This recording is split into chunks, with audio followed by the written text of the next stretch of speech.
Inilah kisah percakapan Malaikat Jibril dengan Baginda Muhammad Rasulullah Sallallahu Alaihi Wasallam. Selamat mendengarkan. Pada suatu hari Rasulullah Sallallahu Alaihi Wasallam ditemui oleh Malaikat Jibril. Rasul pun bertanya, "Ada apa wahai Jibril?" Jibril menjawab, "Wahai Muhammad, sesungguhnya hari ini Allah Subhanahu wa Ta'ala sedang mengobarkan nyala api neraka, dan seluruh para malaikat amat ketakutan. Mereka tidak tahu harus bagaimana. Untung aku ingat," kata Jibril, "bahwa engkau Muhammad adalah sumber cinta dan sayang Allah Subhanahu wa Ta'ala kepada alam semesta. Dengan alasan itu aku kesini, bertabaruk mengambil berkah dengan cinta Allah kepada dirimu, ya Rasulullah, ya Muhammad." Rasulullah terdiam beberapa saat, kemudian bertanya lagi, "Wahai Jibril, ceritakan padaku bagaimana neraka itu sesungguhnya." Jibril menjawab, "Wahai Muhammad, neraka itu bagaikan lubang-lubang yang terdiri dari 7 tingkat. Jarak antara satu lubang dengan yang lain ialah perjalanan 70 tahun. Lubang paling bawah adalah lubang yang paling panas." Nabi SAW meneruskan pertanyaannya, "Lalu siapakah penghuni lubang-lubang neraka itu, wahai Jibril? Sampaikan kepadaku, Jibril." Jibril menjawab, "Lubang yang paling bawah diciptakan untuk orang-orang munafik. Lubang yang berikutnya untuk penyembah berhala, lalu untuk penyembah bintang dan matahari." Jibril terus menerangkan penghuni tingkatan neraka hingga lubang yang kelima, tempat umat Yahudi, dan yang keenam dihuni oleh umat Nasrani. Setelah menjelaskan penghuni 6 tingkatan neraka, Jibril diam cukup lama.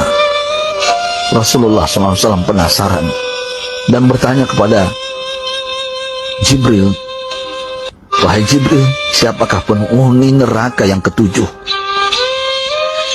Jibril diam saja tidak menjawab. Rasulullah SAW mengulangi pertanyaannya, tapi Jibril tetap diam. Rasulullah tambah penasaran dan mendesak Jibril agar dijawab pertanyaannya. Akhirnya Jibril pun berkata, "Umatmu, wahai Muhammad, mereka itu para pelaku dosa besar di kalangan umatmu, yang dimana sampai mereka mati belum sempat bertaubat." Mendengar jawaban Jibril, Rasulullah langsung jatuh pingsan. Jibril merangkulnya dan meletakkan tubuh baginda di atas pangkuannya. Tak berapa lama Rasulullah SAW sadar dan langsung menangis bersimbah air mata dengan terisak-isak. Rasulullah mempertegas pertanyaannya, "Wahai Jibril, apakah benar ada di antara umatku yang masuk neraka?" Jibril menjawab, "Benar, wahai Muhammad, pelaku dosa besar di antara umatmu yang belum bertaubat." Setelah itu Rasulullah menghadap kiblat dan sujud kepada Allah dalam isak tangisnya.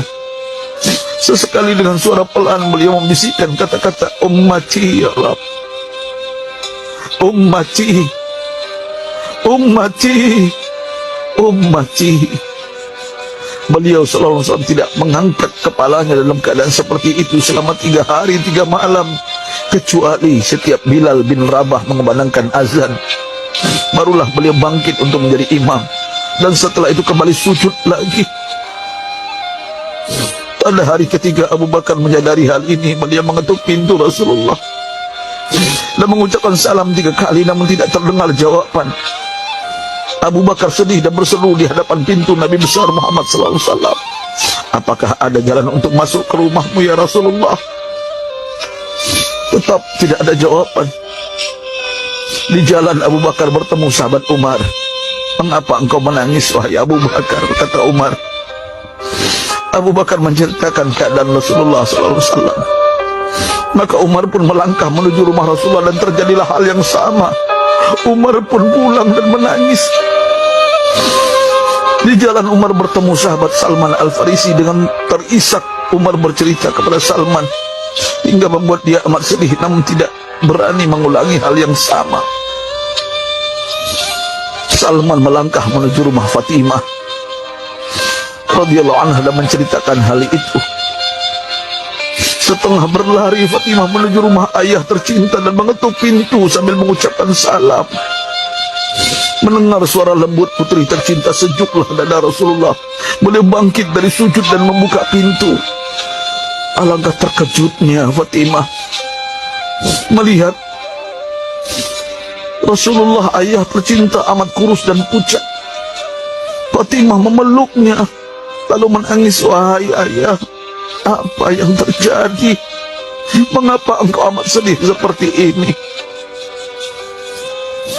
Rasulullah kembali menangis dan berkata dengan suara lirih, "Wahai Fatimah, belahan jiwaku, bagaimana mungkin aku tidak sedih sedangkan Jibril mengatakan akan ada kelak umat buat yang akan masuk neraka."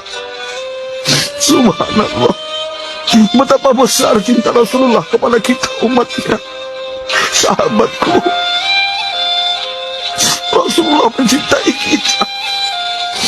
Antaman ma'aman ahbabta, engkau akan berkumpul dengan orang yang kau cintai. Mari kita mencintai baginda Nabi besar Muhammad SAW yang mencintai kita umat yang tidak rela kita masuk neraka. Mari kita mencintai beliau dengan berselawat. Sahabatku, sampaikan, Rasul mengajarkan kepada kita, "Mandalla ala khairin falau mislu ajri fa'ili." Siapa yang menunjukkan kepada kebaikan, maka dia akan mendapatkan pahala seperti orang yang mengerjakannya. Mudah-mudahan ini menjadi pahala jariah bagi kita.